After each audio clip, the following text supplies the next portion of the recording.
January the 4th, 1950, and the American Broadcasting Company opens its microphones in the House of Representatives in the United States Capitol to bring you the State of the Union message of the President of the United States addressed to the second session of the 81st Congress, the House of Representatives, and the Senate sitting in joint session.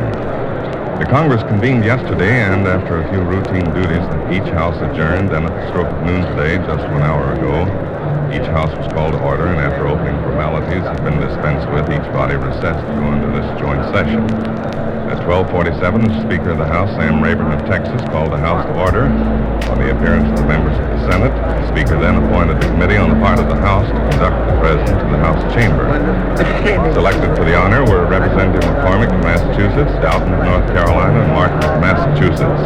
The Senate committee appointed by Vice President Barkley comprised of Senator Lucas of Illinois, Wherry, Nebraska, and Myers of Pennsylvania. And now here is Doorkeeper Miller. Mr. Speaker, the President of the United States. That was Doorkeeper William M. Fishley Miller to announce the arrival of the President.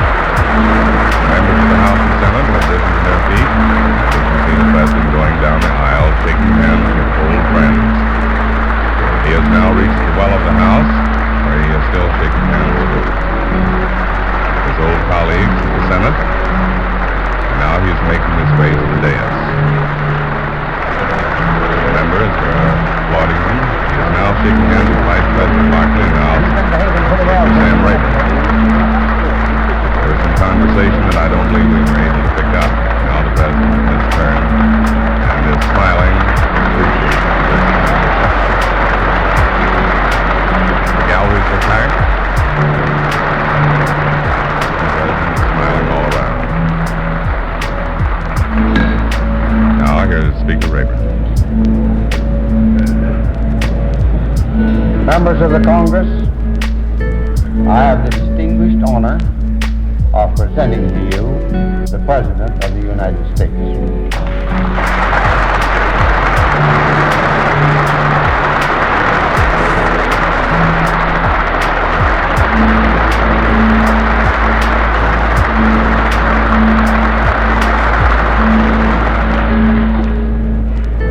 Mr. President, Mr. Speaker, members of the Congress.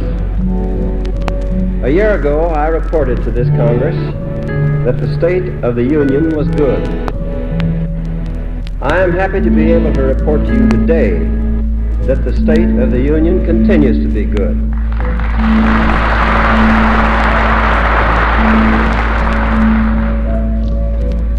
Our republic continues to increase in the enjoyment of freedom within its borders and to offer strength and encouragement to all those who love freedom throughout the world. During the past year, we have made notable progress in strengthening the foundations of peace and freedom abroad and at home. We have taken important steps in securing the North Atlantic community against aggression.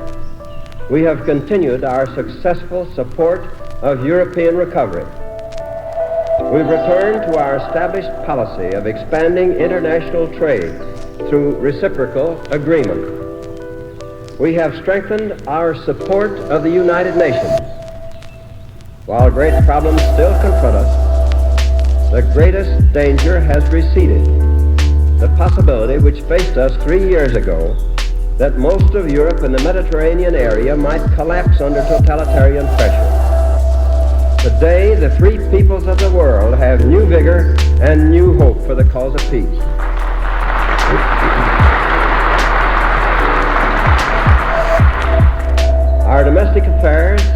In our domestic affairs, we have made notable advances toward broader opportunity and a better life for all our citizens. We have met and reversed the first significant downturn in economic activity since the war. In accomplishing this, government programs for maintaining employment and purchasing power have been of tremendous benefit. As a result of these programs and the wisdom and good judgment of our businessmen and workers, major adjustments have been made without widespread suffering.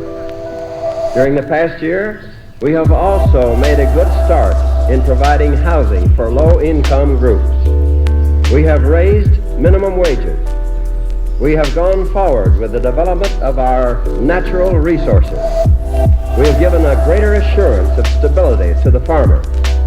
And we have improved the organization and efficiency of our government.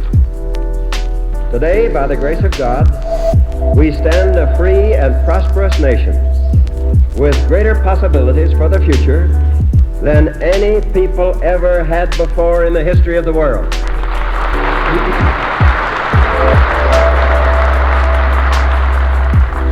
We are now, in this year of 1950, nearing the midpoint of the 20th century.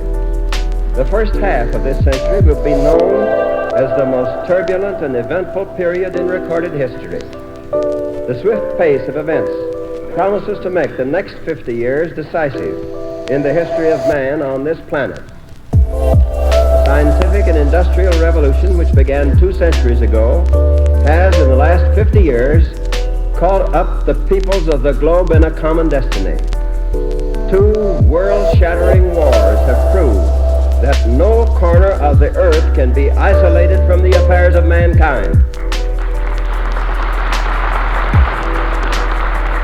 The human race has reached a turning point. Man has opened the secrets of nature and mastered new powers. If he uses them wisely, he can reach new heights of civilization. If he uses them foolishly, they may destroy him. Man must create the moral and legal framework for the world which will ensure his new powers are used for good and not for evil. In shaping the outcome, the people of the United States will play a leading role. Among all the great changes that have occurred in the last 50 years, none is more important than the change in the position of the United States in world affairs. 50 years ago, we were a country devoted largely to our own internal affairs. Our industry was growing, and we had new interests in the Far East and in the Caribbean. But we were primarily concerned with the development of vast areas of our own continental territory. Today, our population has doubled. Our national production has risen from about $50 billion in terms of today's prices to the staggering figure of $255 billion a year. We have a more productive economic system potential than any other nation on the globe. Our standard of living is an inspiration for all other peoples.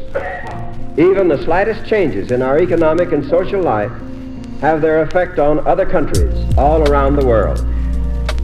Our tremendous strength has brought with it tremendous responsibility. We have moved from the outer edge to the center of world affairs. Other nations look to us for a wise exercise of our economic and military strength, and for vigorous support of the ideals of representative government and a free society. We will not fail them. Our objective in the world is peace.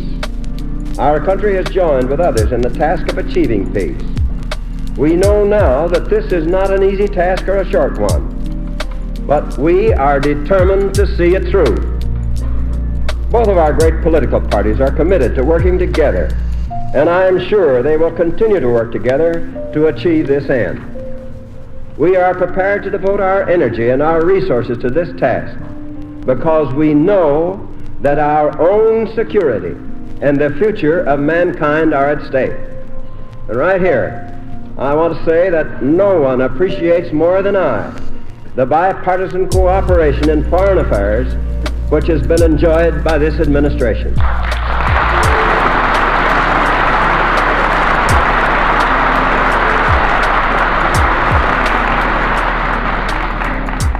Our success in working with other nations to achieve peace depends largely on what we do at home. We must preserve our national strength. Strength is not simply a matter of arms and force. It is a matter of economic growth and social health and vigorous institutions, public and private. We can achieve peace only if we maintain our productive energy, our democratic institutions, and our firm belief in individual freedom. Our surest guide in the days that lie ahead will be the spirit in which this great republic was founded. We must make our decisions in the conviction that all men are created equal, that they are equally entitled to life, liberty, and the pursuit of happiness, and that the duty of government is to serve these ends. This country of ours has experienced many blessings, but none greater than its dedication to these principles. At every point in our history, these ideals have served to correct our failures and our shortcomings, to spur us on to greater efforts, and to keep clearly before us the primary purpose of our existence as a nation. They have enshrined for us a principle of government, the moral imperative to do justice, and the divine command to men to love one another. These principles give meaning to all that we do. In foreign policy, they mean that we can never be tolerant of oppression or tyranny.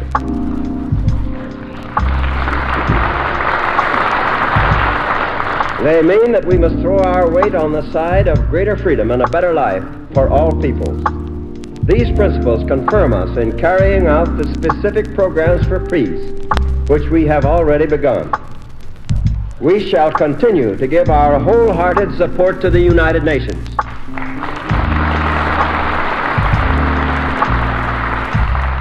We believe that this organization can ultimately provide the framework of international law and morality, without which mankind cannot survive. It has already set up new standards for the conduct of nations in the Declaration of Human Rights and the Convention on Genocide. It is moving ahead to give meaning to the concept of world brotherhood through a wide variety of cultural, economic, and technical activities. The events of the past year again showed the value of the United Nations in bringing about the peaceful adjustment of tense international controversies. In Indonesia and in Palestine, the efforts of the United Nations have put a stop to bloodshed and paved the way to peaceful settlements. We are working toward the time when the United Nations will control weapons of mass destruction and will have the forces to preserve international law and order. While the world remains unsettled, however, and as long as our own security and the security of the free world require, we will maintain a strong and well-balanced defense organization.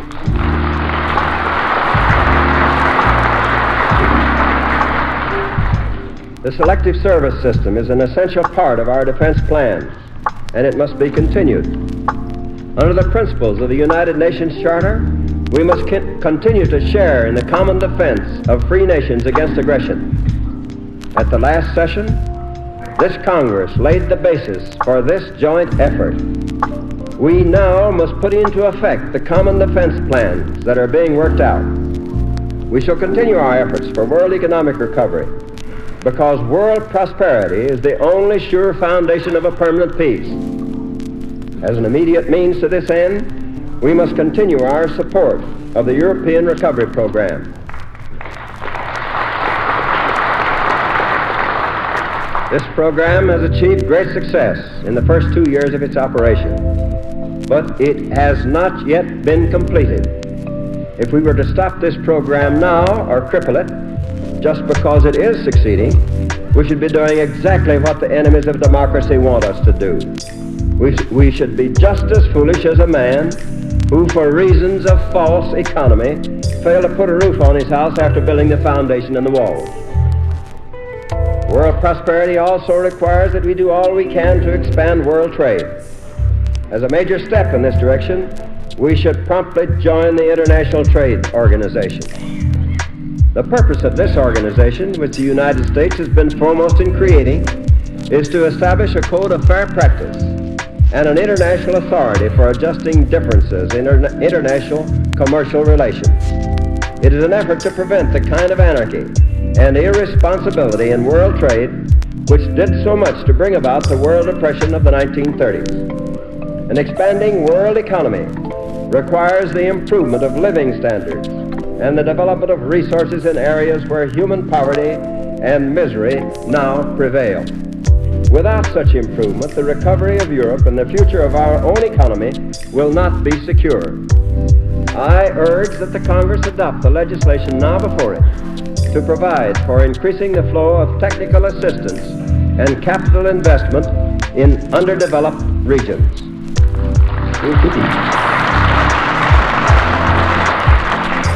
It is more essential now than ever, if the ideals of freedom and representative government are to prevail in these areas, and particularly in the Far East, that their peoples experience in their own lives the benefits of scientific and economic advances. This program will require the movement of large amounts of capital from the industrial nations, and particularly from the United States, to productive uses in the underdeveloped areas of the world. Recent world events make prompt action imperative. This program is in the interest of all peoples and has nothing in common with either the old imperialism of the last century or the new imperialism of the communists. Our aim for a peaceful democratic world of free peoples will be achieved in the long run, not by force of arms, but by an appeal to the minds and hearts of men. If the peace policy of the democratic nations is to be successful, they must demonstrate that the benefits of their way of life can be increased and extended to all nations and all races. In the world today, we are confronted with the danger that the rising demand of people everywhere for freedom and a better life may be corrupted and betrayed by the false promises of communism. In its ruthless struggle for power, communism seizes upon our imperfections and takes advantage of the delays and setbacks which the democratic nations experience in their effort to secure a better life for their citizens. This challenge to us is more than a military challenge. It is a challenge to the honesty of our profession of the democratic faith. It is a challenge to the efficiency and stability of our economic system. It is a challenge to the willingness to work with other peoples for peace, for world peace, and for world prosperity. For my part, I welcome that challenge.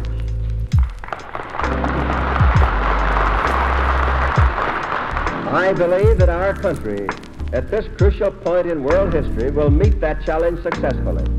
I believe that in cooperation with other free nations of the world, we shall extend the full benefits of the democratic way of life to millions who do not now enjoy them, and preserve mankind from dictatorship and tyranny. I believe that we shall succeed in our struggle for peace, because I have seen the success we have had in our own country in following the principles of freedom. Over the last 50 years, the ideals of liberty and equal opportunity to which this nation is dedicated have been increasingly realized in the lives of our people. The ideal of equal opportunity no longer means simply the opportunity which a man has to advance beyond his fellows. Some of our citizens do achieve greater success than others as a reward for individual merit and effort, and this is as it should be. At the same time, our country must be more than a land of opportunity for a select few.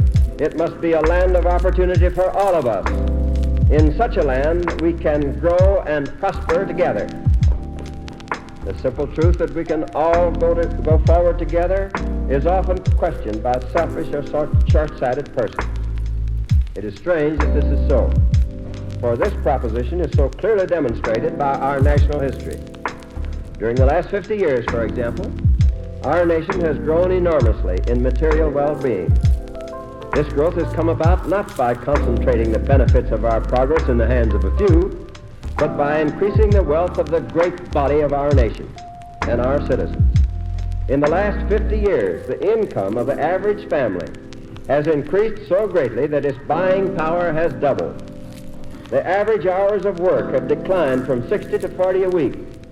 The whole hourly production of the average worker has tripled. Average wages, allowing for price changes, have increased from about 45 cents an hour to $1.40 an hour. We have accomplished what to earlier ages of mankind would have been a miracle. We work shorter hours, we produce more, and we live better. Increasing freedom from poverty and drudgery has given a fuller meaning to American life. Our people are better educated. We have more opportunities for travel and recreation and enjoyment of the arts. We enjoy more personal liberty in the United States today than ever before. If we can continue in the spirit of cooperative adventure, which has marked the recent years of our progress, we can expect further scientific advances, further increases in our standard of living, and a still wider enjoyment of democratic freedom. No one, of course, can foretell the future exactly. However, if we assume that we shall grow as fast in the future as we have grown in the past, we can get a good idea of how much our country should grow in the next 50 years.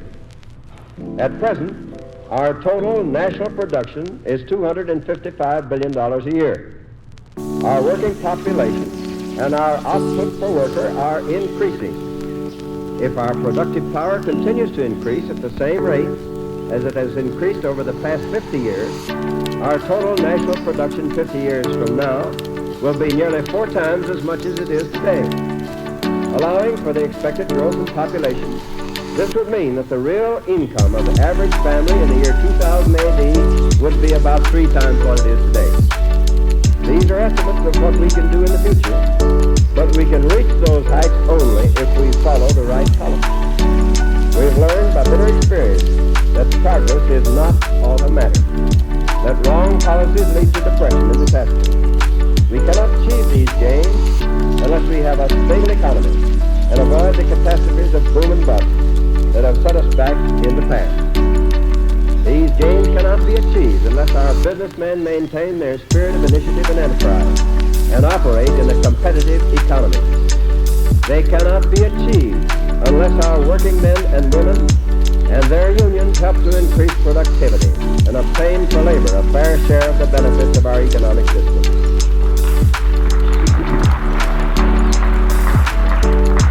They cannot be achieved unless we have a stable and prosperous agriculture.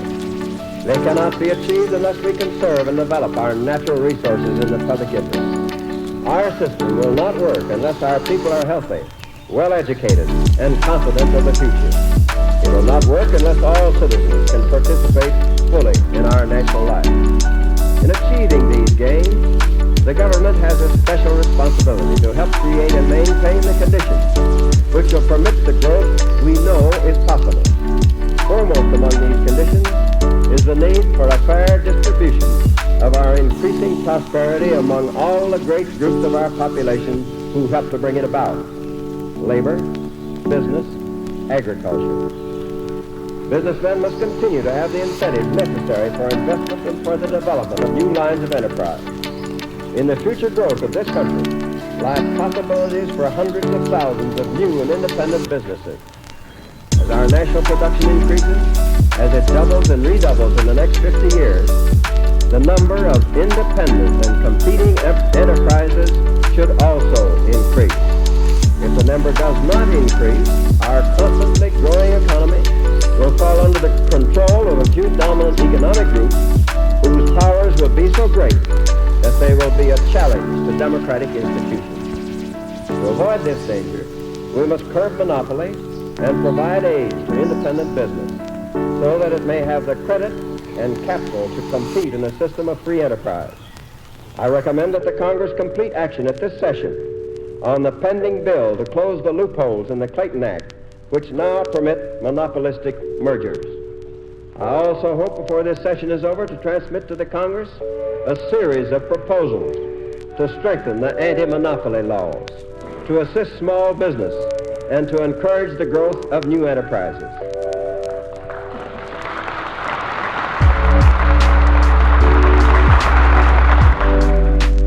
In the case of labor, free collective bargaining must be protected and encouraged. Collective bargaining is not only a fundamental economic freedom for labor, it is also a strengthening and stabilizing influence for our whole economy. The federal statute now governing labor relations is punitive in purpose and one-sided in operation. This statute is and always has been inconsistent with the practice of true and effective collective bargaining. It should be repealed and replaced by a law that is fair to all and in harmony with our democratic ideals.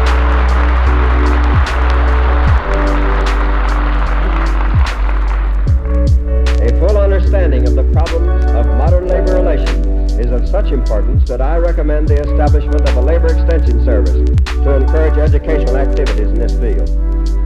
Another essential for our continued growth is a stable and prosperous agriculture. For many years, we've been building a program to give the farmer a reasonable measure of protection against the special hazards to which he is exposed. That program was improved at the last session of the Congress. However, our farm legislation is still not adequate. Although the Congress has properly declared as a matter of national policy that safeguards must be maintained against slumps in farm prices, there are serious shortcomings in the methods now available for carrying out this policy. Mandatory price support should be provided for the commodities not now covered, which are major sources of farm income. Moreover, we should provide a method of supporting farm income at fair levels, which will at the same time avoid piling up unmanageable surpluses and allow consumers to obtain the full benefit of our abundant agricultural production. A system of production payments now gives the greatest promise of accomplishing this purpose. I recommend that the use of such a system be authorized.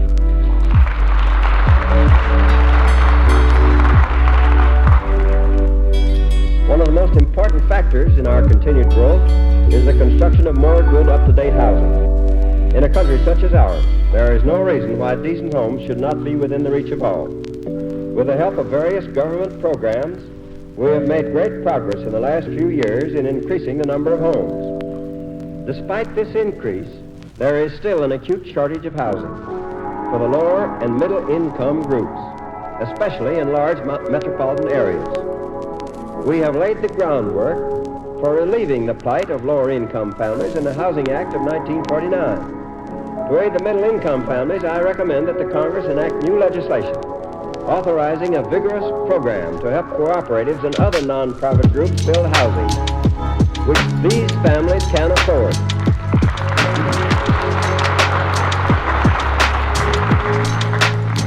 Rent control has done a great deal to prevent the housing shortage from having adverse effects during this post-war period of adjustment. Rent control is still necessary to prevent widespread hardship and sharp curtailment of the buying power of millions of consumers in metropolitan areas. I recommend, therefore, that rent control be continued for another year.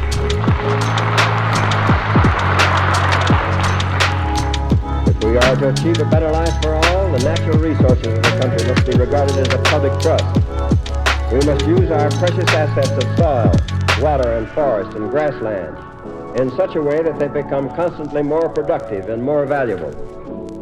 Government investment in the conservation and development of our resources is necessary to the future economic expansion of the country.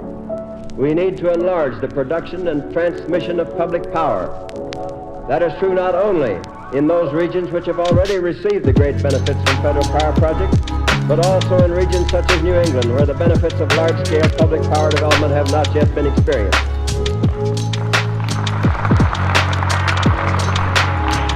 In our hydroelectric and irrigation undertakings, as well as in our other resource programs, we must continue policies to assure that their benefits will be spread among the many and not restricted to the favored few. Important resource legislation which should be passed at this session includes the authorization of the St. Lawrence Seaway and Power Project and the establishment of the Columbia Valley Administration. Establishment of the Columbia Valley Administration. I want to miss that. Through wise government policies and government expenditures for the conservation and development of our natural resources, we can be sure of transmitting to our children and our children's children a country far richer and more productive than the one we know today. The value of our natural resources is constantly being increased by the progress of science. Research is finding new ways of using such natural assets as minerals, seawater, and plant life. In the peaceful development of atomic energy, particularly, we stand on the threshold of new wonders. The first experimental machines for producing useful power from atomic energy are now under construction.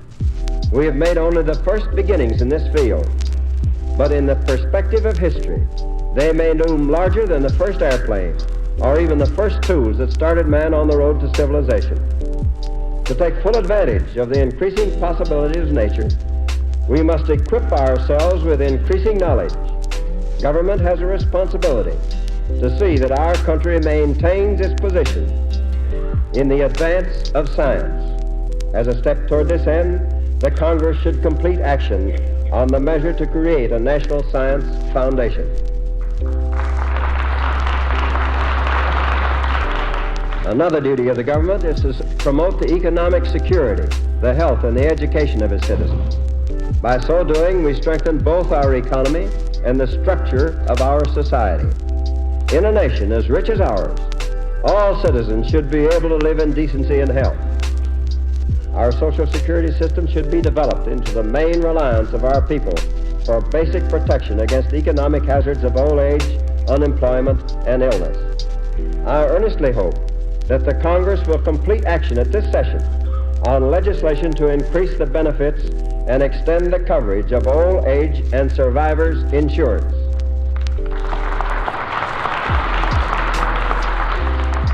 The widespread movement to provide pensions in private industry dramatizes the need for improvements in the public insurance system.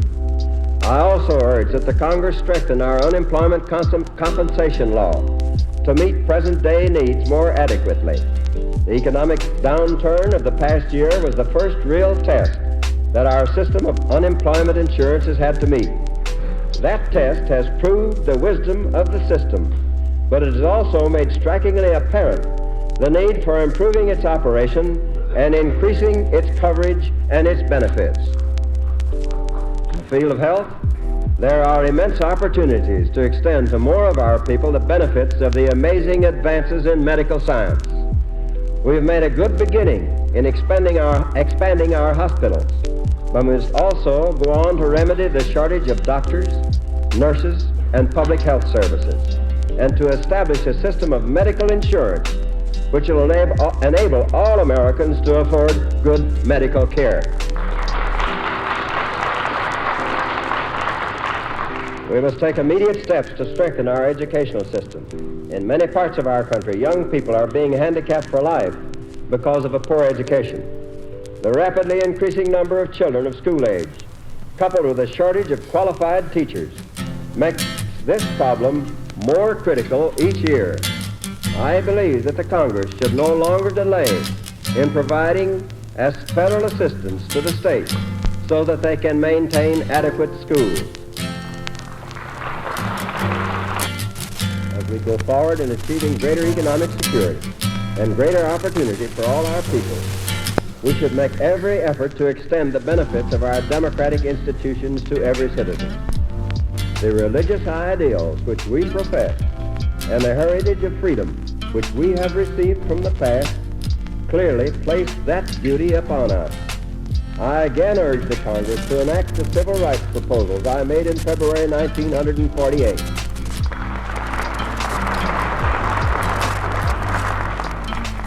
These proposals are for the enactment of federal statutes which will protect all our people in the exercise of their democratic rights and their search for economic opportunity, grant statehood to Alaska and Hawaii, provide a greater measure of self-government for our island possessions, and accord home rule to the District of Columbia.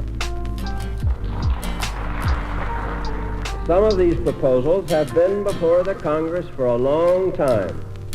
Those who oppose them, as well as those who favor them, should recognize that it is the duty of the elected representatives of the people to let these proposals come to a vote.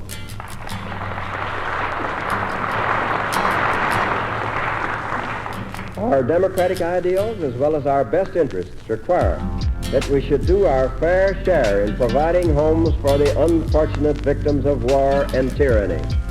In so doing, we shall add strength to our democracy through the abilities and skills which these men and women will bring here. I urge the prompt enactment by the Congress of the legislation now before it to extend and broaden the existing displaced persons law and remove its discriminatory features. The measures I am recommending to the Congress concerning both our foreign and our domestic policy represent a carefully considered program to meet our national needs. It is a program which necessarily requires large expenditures of funds. More than 70% of the government's expenditures are required to meet the cost of past wars and to work for world peace. This is the dominant factor of our fiscal policy. At the same time, the government must make substantial expenditures which are necessary to the growth and expansion of the domestic economy. At present, largely because of the ill-considered tax reduction of the 80th Congress, the government is not receiving enough revenue to meet its necessary expenditures.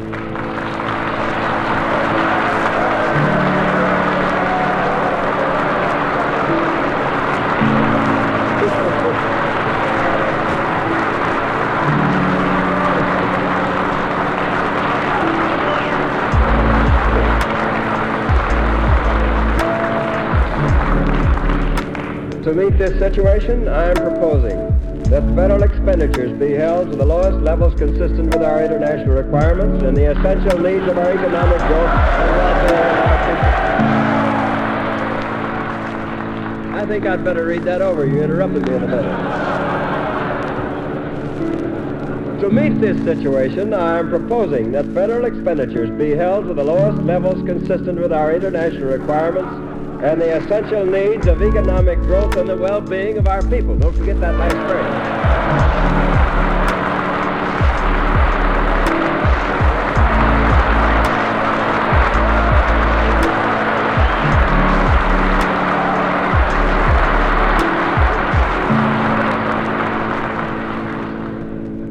At the same time, we must guard against the folly of attempting budget slashes which would impair our prospects for peace or cripple the programs essential to our national strength. The budget recommendations I shall shortly transmit to the Congress show that we can expect a substantial improvement in our fiscal position over the next few years as the cost of some of our extraordinary post-war programs declines and as the government revenue rises as a result of growth in employment and national income. To further improve our fiscal outlook, we should make some changes in our tax system, which would reduce present inequities, stimulate business activity, and yield a moderate amount of additional revenue. I expect to transmit specific recommendations to the Congress on this subject at a very early date. The fiscal policy I am recommending is the quickest and safest way of achieving a balanced budget. As we move forward into the second half of the 20th century, we must always bear in mind the central purpose of our national life. We do not seek material prosperity for ourselves because we love luxury. We do not aid other nations because we wish to increase our power.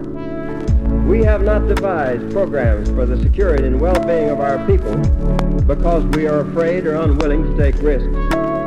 This is not the meaning of our past history or our present course. We work for a better life for all, so that all men may put to good use the great gifts with which they have been endowed by their Creator. We seek to establish those material conditions of life in which, without exception, men may live in dignity, perform useful work, serve their communities, and worship God as they see fit.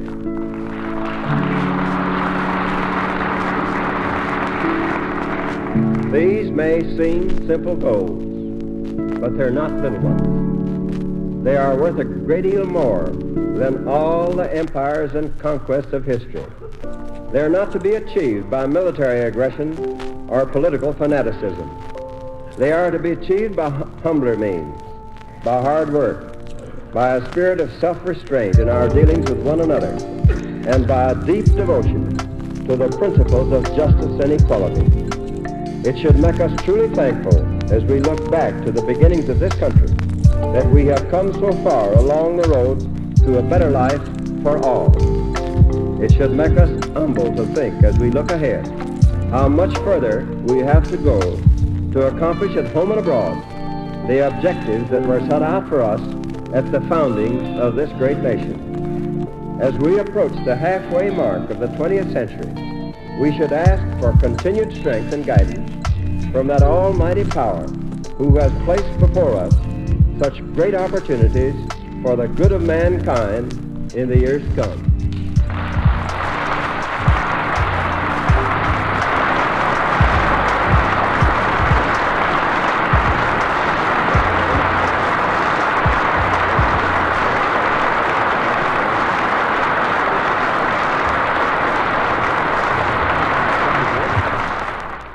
You have just heard the President of the United States.